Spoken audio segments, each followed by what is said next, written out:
Hey, thanks so much for tuning into the Daily Dose for Spiritual Growth. Today is Fasting Friday. We're talking about learning, developing our character, our pursuit and righteousness of our relationship with God. And so the practical tip today is a little bit ironic because it's about fasting. And typically when we talk about fasting, it's removing the distractions in our life. But today the practical tip is to adapt to new media.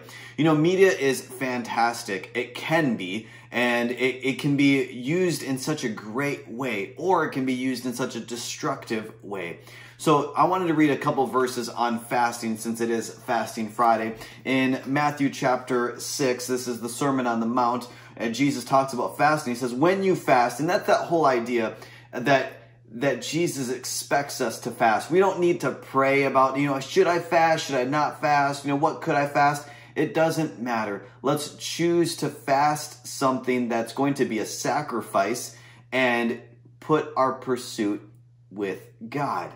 He says, when you fast, do not look somber. Now, he's talking about, when we choose to fast food, we can have a tendency to be like, I feel, the hunger pains, and we can share with others like, hey, I'm fasting. This is what I'm doing, no, I can't eat that because I'm fasting today. He says, don't do that.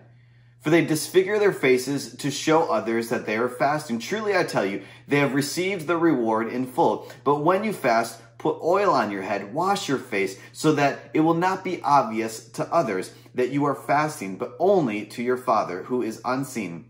And when your Father, who sees what is done in secret, will reward you. So that is that whole idea. When we choose to learn, grow, develop our pursuit with God, we don't need to be sharing that with others. We don't need to be posting it. We don't need to be doing any of that because it's the heart of the matter. And so when we can adapt to new media and understand that there are so many resources out there, maybe you want to learn and grow more about fasting. I want to encourage you, maybe look up a podcast on fasting, watch a sermon on fasting, really dive into this scripture right here. What does it really mean? What can I do personally that I can sacrifice and fast something here of this earth so that way I can put my attention and focus on you, God? We can learn and grow and develop in any area of our life and use the resources that we have today. Instead of using them for destruction, let's utilize them for our good and our pursuit, learning and developing our character in our pursuit of God. Hey, thank you so much for tuning in today. Make sure you tune in tomorrow for another Daily Dose for Spiritual Growth.